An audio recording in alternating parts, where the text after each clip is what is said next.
নমস্কার, GS forum চ্যানেলে আপনাদের সবাইকে স্বাগত জানাই। পশ্চিমবঙ্গে এই মুহূর্তে ভোট পর্ব চলছে। প্রথম ফেজ কমপ্লিট হয়েছে, দ্বিতীয় ফেজ আর কিছু দিনের মধ্যেই কমপ্লিট হবে। এরপরে 4 তারিখ রেজাল্ট বেরোবে। বর্তমানে দাঁড়িয়ে যা পরিস্থিতি তাতে দুটো দলই বলছে যে তারা ভালো রকম রেজাল্ট করবে। ভাবুন তো, যদি দুটো দলই ঠিক মতো করে রেজাল্ট করলো আর সংখ্যা গরিষ্ঠতা এলো না কোনো দলের, তাহলে সরকার কে গড়বে? এই প্রশ্ন এখন সবার মনে। দেখুন, যদি দুটো দলই সরকার তৈরি করতে না পারে তাহলে জেনে রাখুন পশ্চিমবঙ্গে রাষ্ট্রপতি শাসন আসবে। আর যদি রাষ্ট্রপতি শাসন আসে তাহলে পশ্চিমবঙ্গে কি হবে?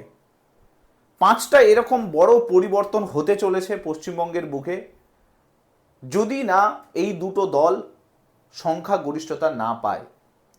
আশা করছি কোনো একটা দল সংখ্যাগরিষ্ঠতা পেয়ে যাবে। ইনকেস যদি না পায় তাহলে এরকম 5টা পরিবর্তন পশ্চিমবঙ্গের বুকে হয়ে যাবে, যা জানলে আপনি চমকে উঠবেন। আজকের এই ভিডিওতে ডিটেলসে ডিসকাস করব যে রাষ্ট্রপতি শাসন কিভাবে লাগতে পারে, আর যদি লাগে তাহলে কি হতে পারে পশ্চিমবঙ্গে, সরকারকে তৈরি করবে, এবং তার সঙ্গে সঙ্গে এটাও জানাবো তাহলে কি আবার নতুন করে নির্বাচন হবে। সমস্ত কিছু ডিটেলস এই ভিডিওটার মধ্যে থাকবে।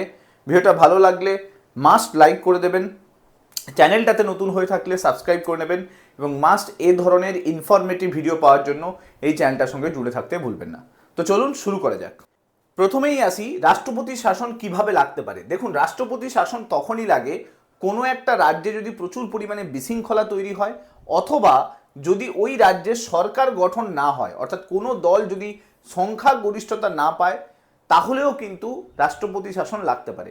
আমাদের পশ্চিমবঙ্গের বর্তমান পরিস্থিতি যদি দেখি, আইন শৃঙ্খলা মোটামুটি সবই ঠিক আছে, কমিশন সঠিকভাবে সমস্ত পদক্ষেপ নিচ্ছে। যে ভোট পর্বে এত হিংসা, এত মারামারি, এত মানুষের মৃত্যু হতো, সেটা কিন্তু কমিশন সঠিকভাবে পদক্ষেপ নিয়ে সেগুলোকে বন্ধ করতে পেরেছে। কিন্তু প্রশ্ন থেকে যাচ্ছে যে সংখ্যাগরিষ্ঠতা নিয়ে, কারণ এখন মানুষের মনের মধ্যে 50-50 চান্সের কথা সবাই বলছে। তো এই সংখ্যাগরিষ্ঠতা যদি না আসে তাহলেও কিন্তু মনে রাখবেন পশ্চিমবঙ্গে রাষ্ট্রপতি শাসন জারি হয়ে যাবে। এবার আসুন জেনে নিই যে রাষ্ট্রপতি লাগানোর স্টেপ বাই স্টেপ প্রসিডিওর কি আছে। দেখুন, যদি কোনো দল সংখ্যাগরিষ্ঠতা তৈরি করতে না পারে, অবভিয়াসলি তাহলে তো রাষ্ট্রপতি শাসন আসবে, যেটা আমি আপনাদেরকে বললাম। পশ্চিমবঙ্গের বুকে এই সরকার ভেঙে পড়ার ব্যাপারটা নেই, তাই এই ব্যাপারটা আসছে না, বা আইন শৃঙ্খলা নিয়ন্ত্রণের বাইরে চলে গেছে, এই ব্যাপারটাও আসছে না। পশ্চিমবঙ্গের বুকে যেটা আসছে সেটা হচ্ছে কোনো দল যদি সংখ্যাগরিষ্ঠতা না পায়। বর্তমান পরিস্থিতির বেসিসে আমি বললাম যে ইনকেস ধরুন বিজেপি বা টিএমসি কেউ সংখ্যাগরিষ্ঠতা প্রমাণ করতে পারলো না, তাহলে কিন্তু প্রথম স্টেপ হবে রাষ্ট্রপতি শাসন। রাষ্ট্রপতি শাসনের ক্ষেত্রে সবসময় মনে রাখবেন যে রাজ্যপাল কিন্তু সব থেকে বড় ভূমিকা নেয়। রাজ্যপাল রিপোর্ট রাষ্ট্রপতির কাছে পাঠায় এবং বলে যে কোনো দল সংখ্যাগরিষ্ঠতা প্রমাণ করতে পারছে না, রাজ্যের আইন শৃঙ্খলা এখন নিয়ন্ত্রণের বাইরে চলে গেছে, প্রশাসন পক্ষপাতহীনভাবে কাজ করতে পারছে না, সাংবিধানিক যন্ত্র যেটা সেটা কিন্তু কার্যত ভেঙে পড়েছে। কারণ যদি সরকার না থাকে তাহলে সেই সরকারের আন্ডারে প্রশাসন থাকবে না, সেই সরকারের আন্ডারে ল অ্যান্ড অর্ডার থাকবে না। তো অবভিয়াসলি পুরো রাজ্যের যে কনস্টিটিউশনাল মেশিনারি সেটা কিন্তু ব্রেকডাউন করে যাবে। তো সেই ক্ষেত্রে সেই রিপোর্টের উপর বেস করে রাষ্ট্রপতি কি করবে, সেই রিপোর্টের উপর বেস করে রাষ্ট্রপতি নিজে চাইলে কিন্তু রাষ্ট্রপতি শাসন চালু করতে পারবে না। কেন পারবে না? কারণ রাষ্ট্রপতি কি করবে, এই সমস্ত জিনিসগুলো বিষয়গুলো নিয়ে কার কাছে কথা বলবে? কেন্দ্রীয় মন্ত্রী পরিষভাতে পরিস্থিতি বিশ্লেষণ করবে। অর্থাৎ এই ধাপে কিন্তু কেন্দ্রীয় সরকারের ভূমিকা কিন্তু চলে আসে। সো রাষ্ট্রপতি প্রধানমন্ত্রীর সঙ্গে ডিসকাস করবে এবং প্রধানমন্ত্রী এবং রাষ্ট্রপতি দুজনে আলোচনা করার পরে প্রেসিডেন্ট রুল জারি করার জন্য পরামর্শ দেবে রাষ্ট্রপতিকে। তো সেই অনুযায়ী পশ্চিমবঙ্গে রাষ্ট্রপতি শাসন জারি হয়ে যাবে, এবং রাষ্ট্রপতি শাসন জারি হলে পুরো রাজ্যের সমস্ত ক্ষমতা কেন্দ্রীয় সরকারের কাছে কিন্তু চলে যাবে। এরপর আসি 4 নম্বর ধাপ। 4 নম্বর ধাপে কি হবে? আর্টিকেল 356 অনুযায়ী মনে রাখবেন রাষ্ট্রপতি শাসন পশ্চিমবঙ্গের বুকে জারি হয়ে যাবে। তো সেই ক্ষেত্রে রাজ্যের যে মন্ত্রিসভা বর্তমানে রয়েছে, বর্তমানে তো কোনো মন্ত্রিসভা নেই, তো যদি মন্ত্রিসভা থাকতো তাহলে পদত্যাগ করতে হতো।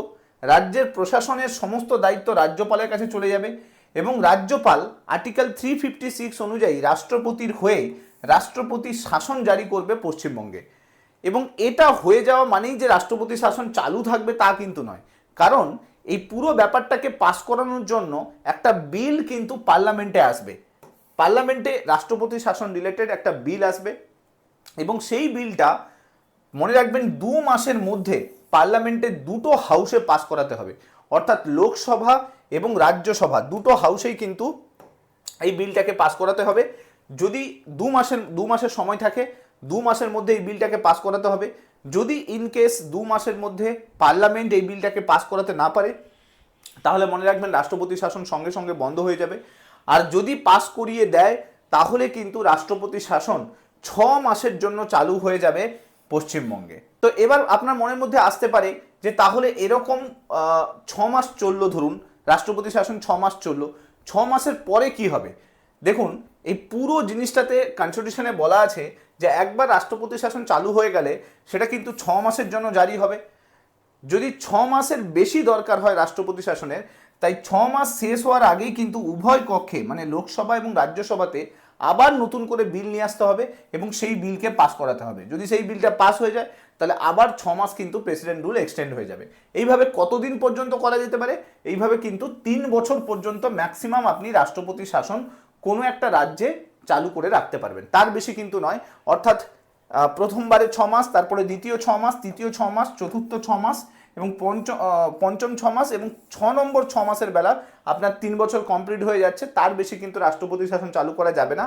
তো সেক্ষেত্রে কিন্তু এইখানেই রাষ্ট্রপতি শাসন বন্ধ হয়ে যাবে। এটা আনলিমিটেড টাইমের জন্য কোনো একটা জায়গাতে রাষ্ট্রপতি শাসন চালু করা যায় না, এটা ম্যাক্সিমাম টাইম 3 বছর চালু করা যায়, তার বেশি কিন্তু নয়। এবার আসি এই রাষ্ট্রপতি শাসন বন্ধ করতে গেলে কি করতে হবে। ধরুন রাষ্ট্রপতি শাসনকে যদি বন্ধ করতে হয় তাহলে রাষ্ট্রপতিকে নির্বাচন ঘোষণা করতে হবে। কারণ কি আমরা জানি যে যদি কেউ সংখ্যাগরিষ্ঠতা না করতে পারে তাহলে সেখানে হাং অ্যাসেম্বলি ক্রিয়েট হবে। হাং অ্যাসেম্বলি ক্রিয়েট হলে সরকার কিন্তু নতুন করে তৈরি হবে না। তাই সেই সরকারকে নতুন করে তৈরি করার জন্য রাষ্ট্রপতি আর্টিকেল 356-কে অ্যাপ্লাই করবে এবং নির্বাচন ঘোষণা করবে। এই নির্বাচনটা কতদিনের মধ্যে ঘোষণা করবে? যবে থেকে রাষ্ট্রপতি শাসন চালু হবে তার 6 মাসের মধ্যে কিন্তু নির্বাচন ঘোষণা করবে। তাহলে আবার নতুন করে রি-ইলেকশন হবে, আবার নতুন করে নির্বাচন হবে এবং সেই নির্বাচনের মাধ্যমে কিন্তু নতুন সরকার গড়ে উঠবে। এবার পশ্চিমবঙ্গের বেসিসে আসি। পশ্চিমবঙ্গে আপনারা জানেন যে দুটো মেজর দল, একটা টিএমসি একটা বিজেপি, দুপক্ষই বলছে যে প্রথম দফাতে তারা ভালো রেজাল্ট করবে। এখন দেখার বিষয় যে পরবর্তীকালে কি হয়, কারণ এই ক্ষেত্রে কিন্তু আরও কয়েকটা দল আছে যারা এই পর্বে গুরুত্বপূর্ণ পার্ট নেবে। আইএসএফ রয়েছে, এছাড়া হুমায়ুন কবিরের দল রয়েছে। তো যারা এইবারের যে ভোট পর্ব তাতে কিন্তু গুরুত্বপূর্ণ ভূমিকা নিতে পারে। এখন সব কিছু দাঁড়িয়ে আছে 4 মের ওপরে। 4 মেতে ভাগ্য পরীক্ষা হবে। এখন দেখার বিষয় দাদা আসে না দিদি আসে। যা কিছু নতুন কিছু আপডেট আসবে আমি চেষ্টা করব ভিডিওর মাধ্যমে নিয়ে আসার জন্য। আশা করছি বুঝতে পেরেছেন যে কেন আমি বারবার বলছি যে পশ্চিমবঙ্গের সিচুয়েশান যথেষ্ট খারাপ অবস্থায় আছে। পশ্চিমবঙ্গে পরবর্তীকালে কি হবে 4 তারিখের পরেই কিন্তু ডিসাইড করা যাবে, পসিবল হবে বলা রাষ্ট্রপতি শাসন আসছে কি আসছে না। আপনার কি মতামত সেটা কমেন্টে জানাতে ভুলবেন না। যা কিছু ওপিনিয়ন থাকবে সেটা কমেন্টে জানাবেন। ভিডিওগুলো ভালো লাগলে মাস্ট লাইক করে দেবেন। চ্যানেলটাতে নতুন হয়ে থাকলে সাবস্ক্রাইব করে নেবেন এবং মাস্ট এই ভিডিওগুলোকে শেয়ার করতে ভুলবেন না। Thank you so much. Next ভিডিওতে আপনার সঙ্গে আবার দেখা হচ্ছে। Till then bye by.